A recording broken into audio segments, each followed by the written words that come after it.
Hello, Jeffrey. It's Tuesday, December 2nd. So if you're watching this video and you're asking yourself, hey, why is he talking to Jeffrey? Good question, me. Well, the answer to that is because Jeffrey and I are in the midst of something called Friendship 2.0. Now, this is a project that he and I decided to start because we live in separate states now and we want to keep in touch. So what that means is that through the month of December, Jeffrey and I will be making videos back and forth during the weekdays. They might get a little wonky around the holidays, but we'll cross that bridge when we come to it. Now, if you're not subscribed to Jeffrey's channel, which, really, if you're subscribed to me and not Jeffrey, what are you doing with your life? I didn't mean that. Please don't leave. I love you.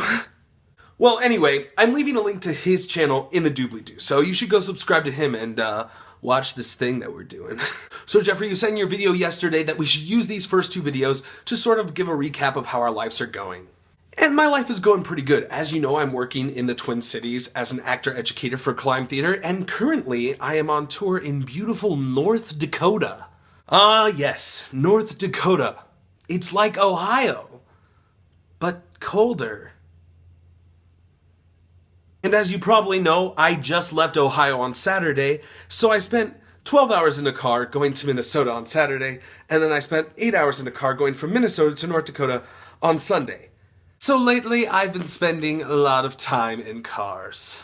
And sometimes road trips are hard. Sometimes they can make you even feel like this. Ah! Yeah, don't be like that guy. Which is why in this video, Jeffrey, I am going to give you the top 5 ways to survive a road trip. Here they are. Number 5. Now keep in mind that everything on this list are things that I actually did on my road trip on Sunday. So if they're not things that you do on a road trip, well, this is just my opinion. Which is why the number 5 thing that you can do is to sing along to the radio. Because even if you're a good singer or a bad singer, it doesn't matter. You just get on the road and you jam out, and if people don't like it, well, that's their problem. I'm a genie in the bottle, baby. Gonna run it around with honey. I'm a genie in the bottle, baby. Come on and let me out. If you were wondering who that was in that video, that's Maddie. She hates me. Number 4. Like I said before, road trips are hard, and you may find that on the road you get very hungry, which is why number 4 is always bring a snack.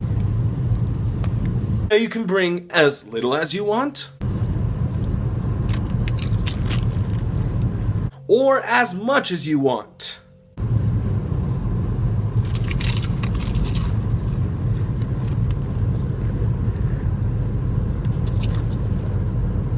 Just make sure whatever you bring plenty of water to wash it down. Number 3! Now, Jeffrey, if you're like me, which I know you are a huge John Green fan. And something that I did on my road trip was that I brought along an audiobook with me. I was listening to the audiobook of Paper Towns. And I feel that listening to an audiobook while you're driving makes it a lot less stressful because you can just sit there and take in a good story while you take in the open road. That was cheesy, I am sorry. But that's why number 3 is listening to an audiobook. I felt that it killed a lot of time, and it's always a good idea. He must go back to the Paper Towns? What does it mean? Margo, where are you?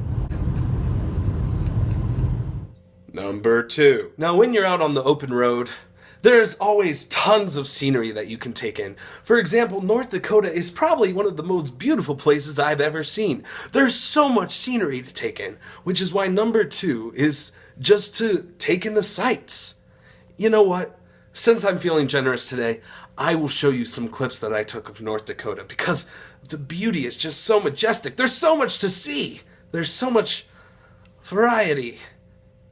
Take a look. There's fields. There's fields.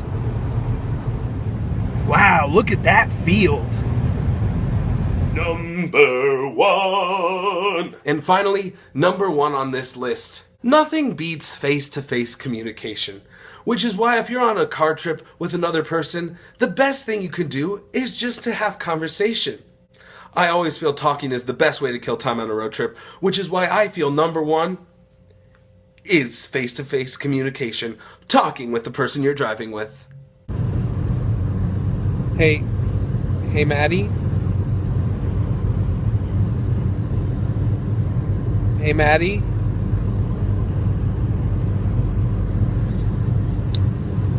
Okay, then. Oh, she hates me. So, Jeffrey, that was my list of top 5 things you can do while on a road trip. But if none of these seem to work, well, you can always just sleep.